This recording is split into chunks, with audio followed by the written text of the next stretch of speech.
읽은 본문의 말씀으로 부와 존귀와 영광의 보증이라는 제목으로 말씀을 나누겠습니다.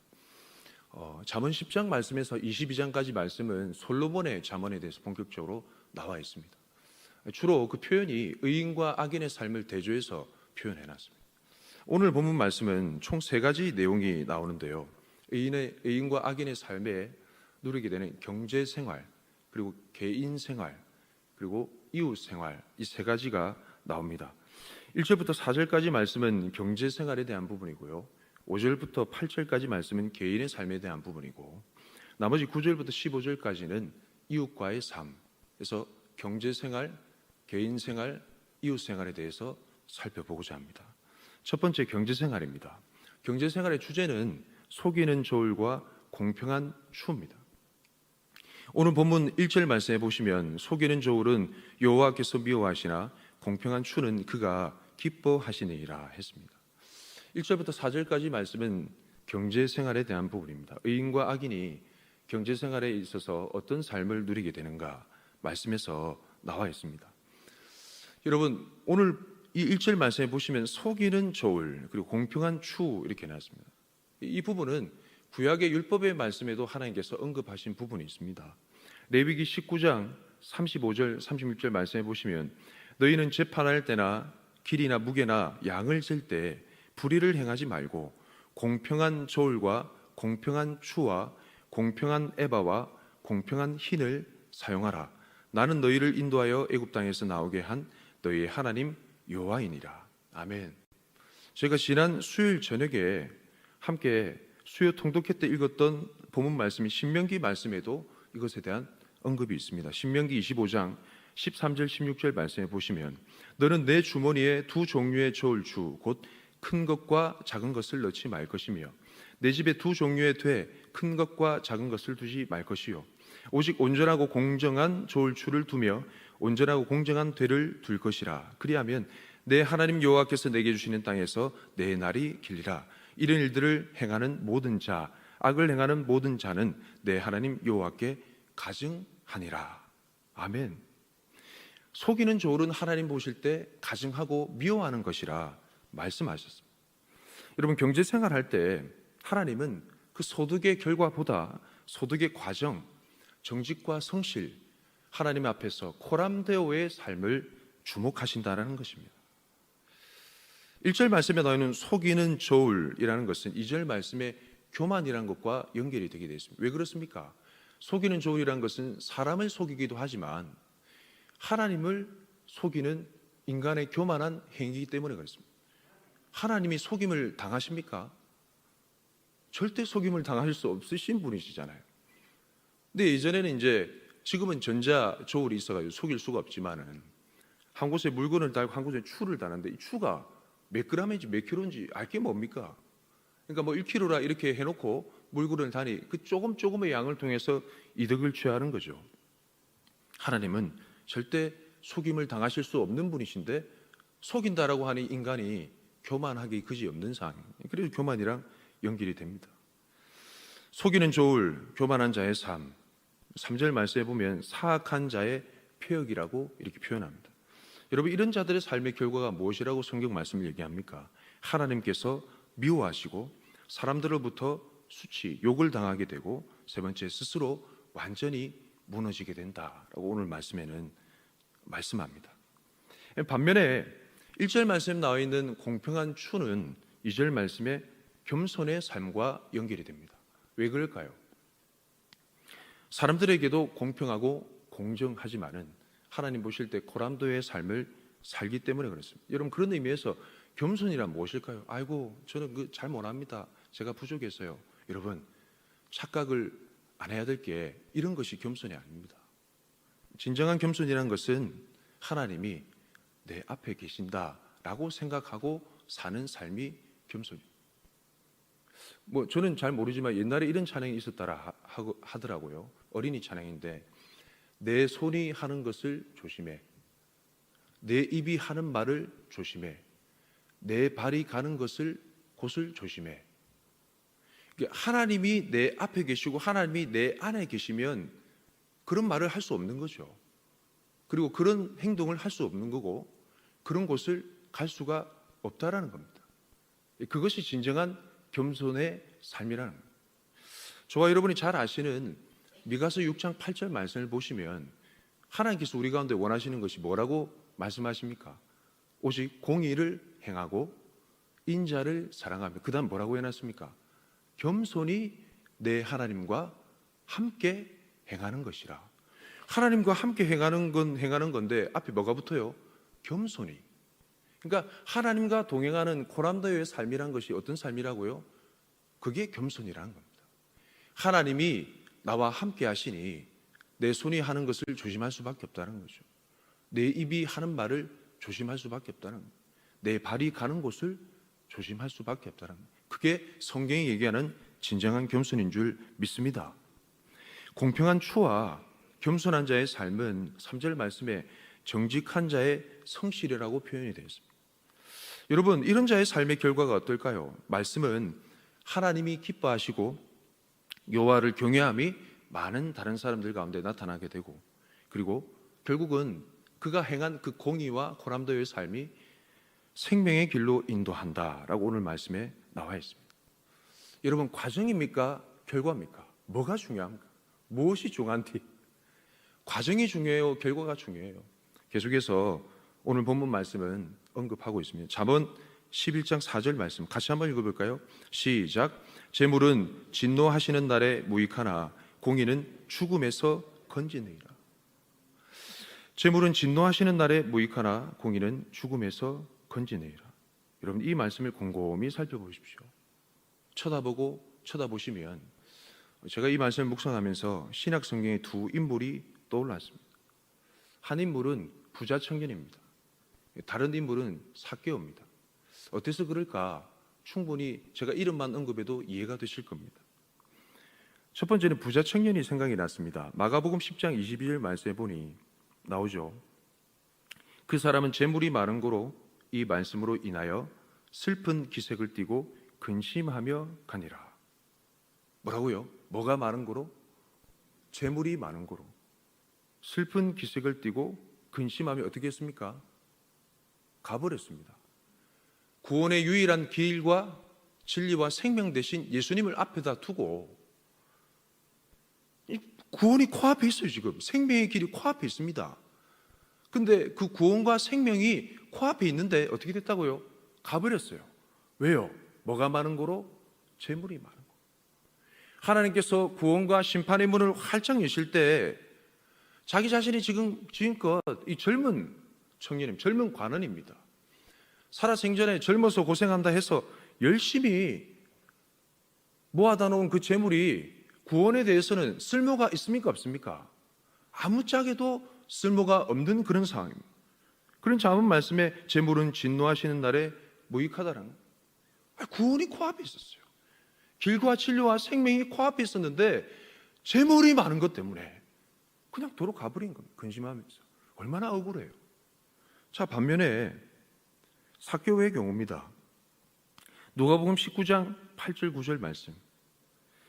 삭개오가 서서 주께 여짜오되 주여 보시옵소서, 내 소유의 절반을 가난한 자들에게 주겠사오며 만일 누구의 것을 속여 빼앗은 일이 있으면 내 갑절이나 갚겠나이다. 예수께서 이르시되 오늘 구원이 이 집에 이르렀으니 이 사람도 아브라함의 자손이미로다. 똑같이 재물이 많았습니다. 근데 내가 오늘 너희 집에 유하여야 되겠다라는 그 말씀을 듣고 예수님이 얼마나 영광스럽습니까? 하나님의 아들 되신 예수님이 같이 식사 자리에 앉으셨어요.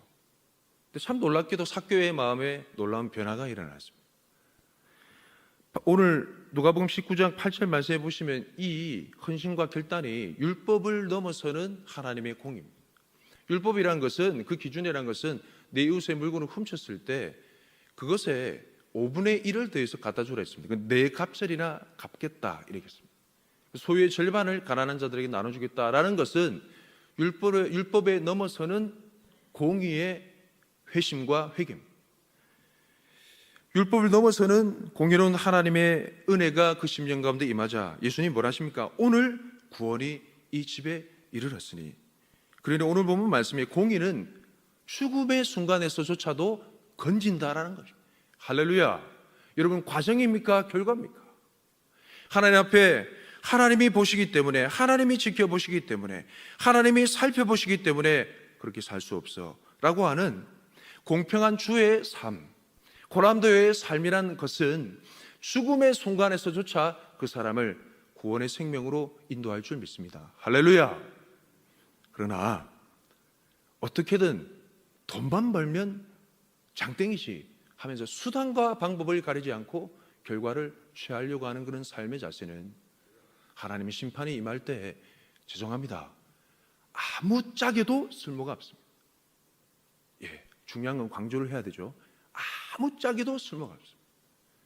근심하며 코앞에 예수님이 있는데도 떠나가게 만들어버려요. 그리고 어떤 길을 선택하시겠습니까?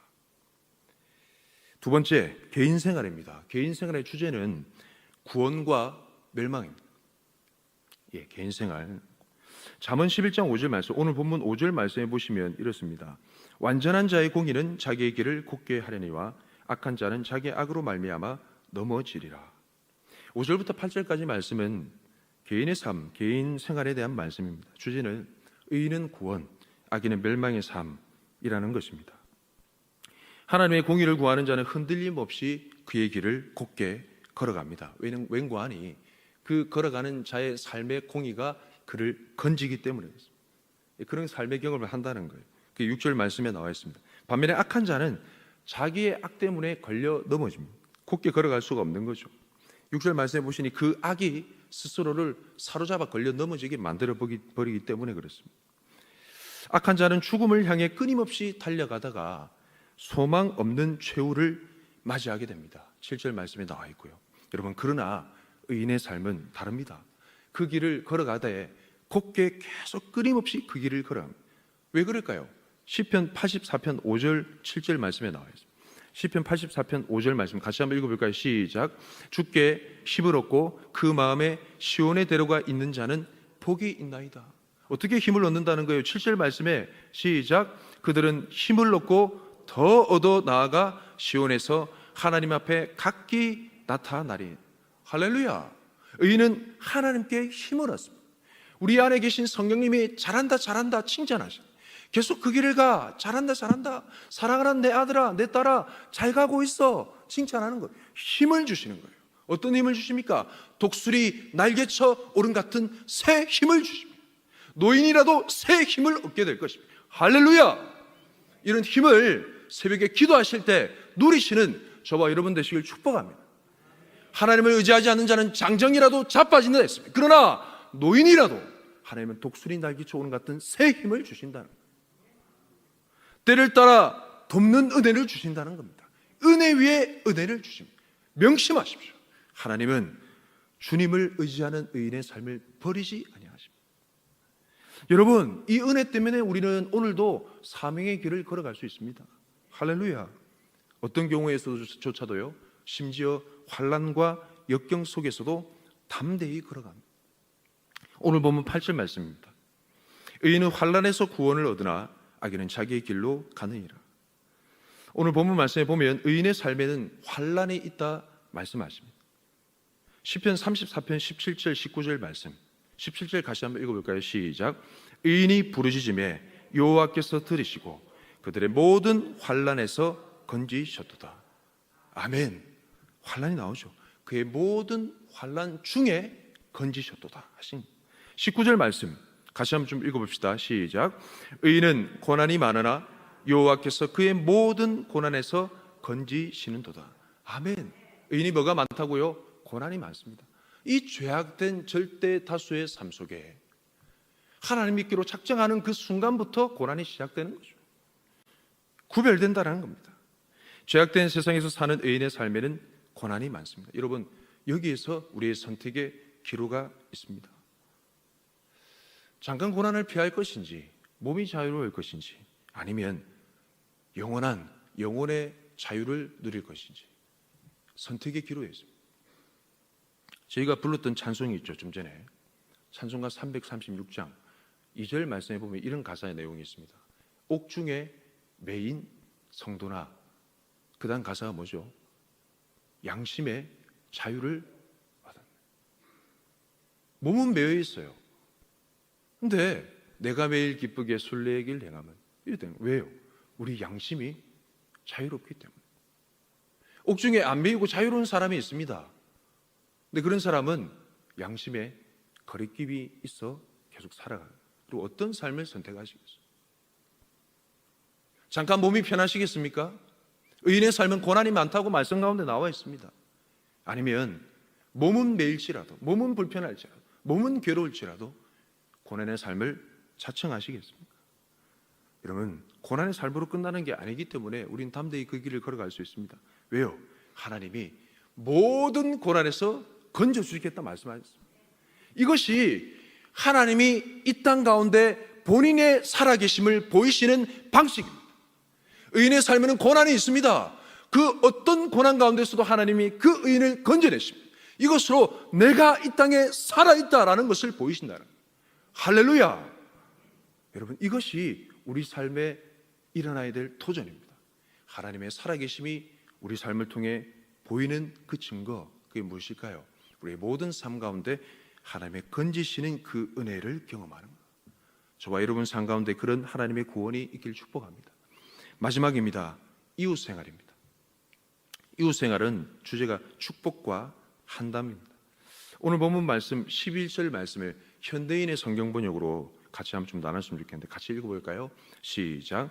도시는 정직한 사람의 축복을 통해서 발전하고 악한 자의 입 때문에 멸망한다.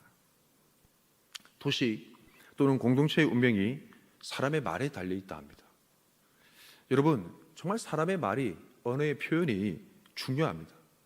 그런 의미에서 사역은 사역은 어떻게 하는가보다 누가 하는가가 더 중요합니다. 어떤 마인드를 가진 사람, 그 마인드에서 어떤 말을 내뱉는 사람이 어떤 사역을 하는가, 그게 중요하다는 거예요. 우리의 말에는 에너지가 있습니다. 여러분 한번 따라해 보시겠습니까? 우리의 말에는 에너지가 있어요. 하나님께서 그렇게 우리를 창조하시기 때문에 그렇습니다. 한번 따라해 보실래요? 내 힘들다. 한번 따라해 보시죠. 내 힘들다. 힘들 때 이런 소리 많이 하잖아요. 거꾸로 한번 뒤집어 보시죠. 그럼 어떤 말이 됩니까? 다들 힘내. 한번 따라해 보실까요? 다들 힘내. 할렐루야. 두 가지 말을 대할 때 어떤 에너지가 느껴지십니까? 내 힘들다 하면 그냥 괜찮은 분위기도 쭉 주저앉는 것 같습니다. 날씨가 휘황찬란하게 맑아도 비가 오는 것 같습니다. 근데 다들 힘내하니까 금방 공기가 달라지잖아요. 이런 것처럼 우리가 내뱉는 말에는 에너지가 있습니다. 영향력이 있습니다. 성경적으로 표현하면 권세가 있습니다. 할렐루야. 잠언 10장 12절 말씀에 보면 의인의 입은 생명의 샘이라도 악인의 입은 독을 머금었느니라. 잠언 16장 24절 말씀에 보면 선한 말은 꿀송이 같아서 마음에 달고 뼈에 양약이 되니라. 선한 말이라는 것은 약이라는 거죠.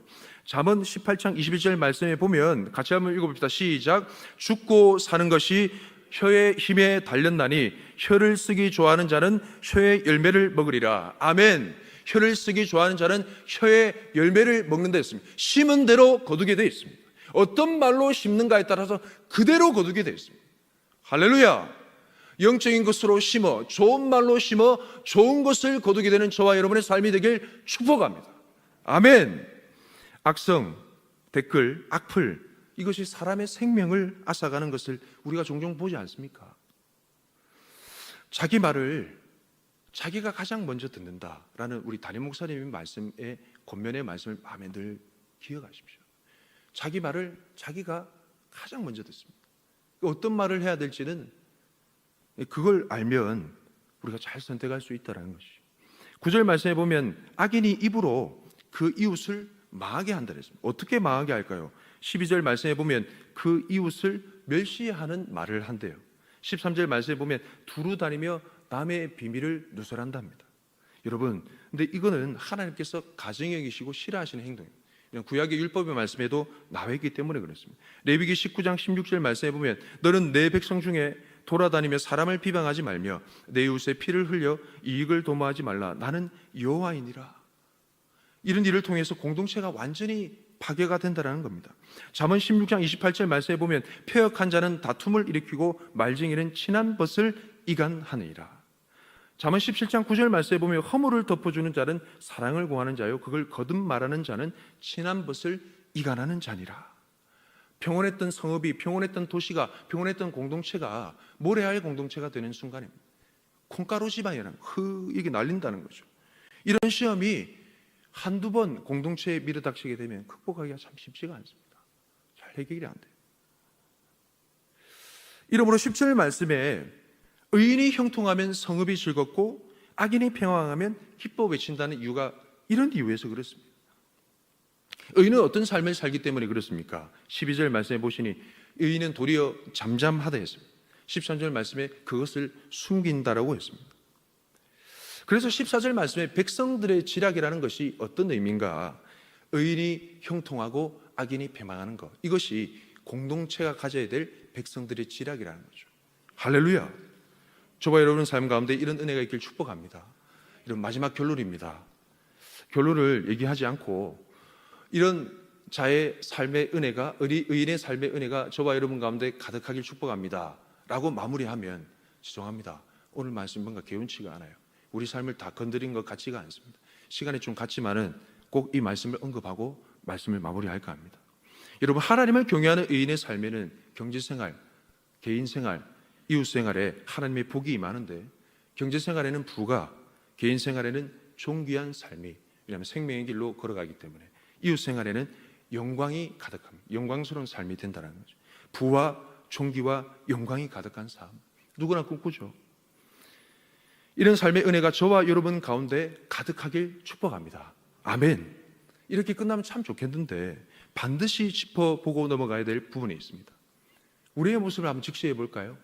여러분, 우리의 삶은 공평한 추에 가깝습니까? 속이는 저울에 가깝습니까?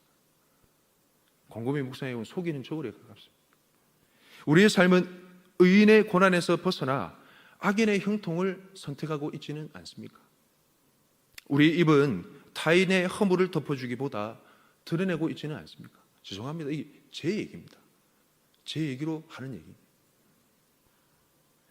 여러분, 성경은 얘기합니다. 의인은 없나니 하나도 없다 했습니다. 로마서 3장 10절, 그리고 성경 말씀에 보면 우리가 다 본질상 진노의 자녀라 했어요.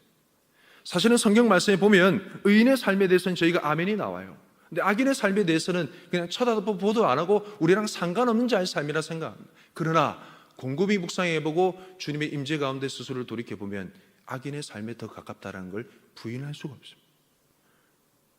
그럼 참 놀라운 게, 그러면 우리에게 합당한 결과가 사망과 영원한 멸망과 저주여야 하는데 저와 여러분의 삶이 어떻습니까? 그래도 예수님 안에서 만족하고 계시지 않습니까? 그래도 우리가 기도하러 나올 수 있고 기도하면 마음이 평안해지지 않습니까? 왜 그럴까요? 우리의 삶에 당해야 될 게 사망과 멸망과 저주여야 되는데 왜 우리의 삶에 그런 일이 일어나지 않을까요? 여러분, 이걸 기억하셔야 돼요. 그 이유는 우리 예수님께서 가난과 멸망과 저주를 한 몸에 다 받으셨기 때문입니다. 할렐루야. 우리 예수님께서 가난과 멸망과 저주를 한 몸에 다 받으셨기 때문에 우리에게 부와 존귀와 영광의 삶이 주어졌습니다. 고린도후서 8장 9절 말씀에 보면 이런 말씀이 있습니다. 우리 주 예수 그리스도의 은혜를 너희가 알거니와 부요하신 이로써 너희를 위하여 가난하게 되시면 너희 안에 이 마음을 품으라 라는 겁니다. 너희를 위하여 가난하게 되시면 그의 가난함으로 말미암아 너희를 부요하게 하려 하심이라. 할렐루야. 주님의 가난해지심이 도리어 우리에게 부요함이 되었습니다. 베드로전서 1장 7절 말씀해 보시면 너희 믿음의 확실함은 불로 연단하여도 없어질 금보다 더 귀하여 예수 그리스도께서 나타나실 때 칭찬과 영광과 존귀를 얻게 할 것이라. 아멘. 이 모든 것을 예수님 안에서 누리게 하셨습니다. 사망과 멸망과 저주가 우리의 것인데 왜 그것이 우리 가운데 임하지 아니하고 부와 존귀와 영광이 우리 삶에 누려지는가? 그것은 우리를 대신해서 가난해지시고 우리를 대신해서 살을 찌르시고 저주와 멸망의 아이콘이 되신 주님으로 말미암아 우리가 지금 부와 존귀와 영광을 누리고 있다는 것입니다. 저는 오늘 본문 말씀 중에 마지막 절 말씀이 이해가 되지 않았습니다. 왜 이 말씀이 생뚱맞게 등장할까? 잠언 11장 15절 말씀 같이 한번 읽어볼까요? 시작. 타인을 위하여 보증이 되는 자는 손해를 당하여도 보증이 되기를 싫어하는 자는 평안하니라. 보증을 서지 말라는 거예요. 그게 말씀의 주제입니다. 왜냐하면 손해를 당하기 때문에, 보증을 서지 않으면 평안하기 때문에. 여러분, 말씀을 곰곰이 묵상해 보십시오. 자세히 들여다보십시오. 계속해서 쳐다보면 누군가 떠오를 겁니다. 지금 이 상황이에요. 보증을 서지 말아야 되는데 보증을 서신 분이 계세요. 누구십니까? 예수님이십니다. 우리 같은 인생은 보증을 서면 안 되는 거예요. 보증을 서면 안 되는 인생들. 예수님이 보증을 서주셨습니다. 히브리서 7장 22절 말씀 같이 한번 읽어볼까요? 이와 같이 예수는 더 좋은 언약의 보증이 되신다. 고린도후서 1장 22절 말씀, 그가 또한 우리에게 인치시고 보증으로 우리 마음에 성령을 주신다. 성자 예수님은 우리를 위해서 더 좋은 언약의 보증이 되죠. 우리 안에 계신 성령님은 완전한 구원을 누려야 될 그 증거로 우리 가운데 임해 계십니다. 부와 존귀와 영광이 우리의 것이, 완전한 우리의 것이 돼야 되는 이유는 예수님께서 우리를 위해서 보증을 서주고 계시기 때문에 그렇습니다. 할렐루야. 그런 의미에서 우리 입술로 끊임없이 고백해야 될 찬송의 제목이 무엇일까요? 요한계시록 5장 12절 말씀, 이 말씀을 읽고 마치겠습니다. 요한계시록 5장 12절 말씀 같이 한번 읽읍시다. 시작. 큰 음성으로 이르되 죽임을 당하신 어린 양은 능력과 부와 지혜와 힘과 존귀와 영광과 찬송을 받으시기에 합당하도다 하더라. 아멘. 우리 가운데 주어진 부와 존귀와 영광의 이 삶은 우리의 것이 아니에요. 예수님의 철저한 십자가 부활의 은혜로 말미암아 주어진 것입니다. 그러니 우리는 끊임없이 우리 입술로 찬송해야 됩니다. 모든 것이, 부와 존귀와 영광이 어린 양께 있도다, 어린 양께 있도다 해야 되는 것입니다. 할렐루야. 그런 자의 삶이 하나님의 복을 누리는 삶인 줄 믿습니다. 우리 이 시간 기도했으면 좋겠습니다. 주님, 부와 존귀와 영광의 보증이 되어주셔서 감사합니다. 도저히 누릴 수 없는 형편인데 주께서 허락하셨습니다. 내 것이 아닙니다. 내 것인 줄 알고 착각했더니 내 것이 아님을 고백합니다. 주님, 주님 홀로 영광 받아 주옵소서.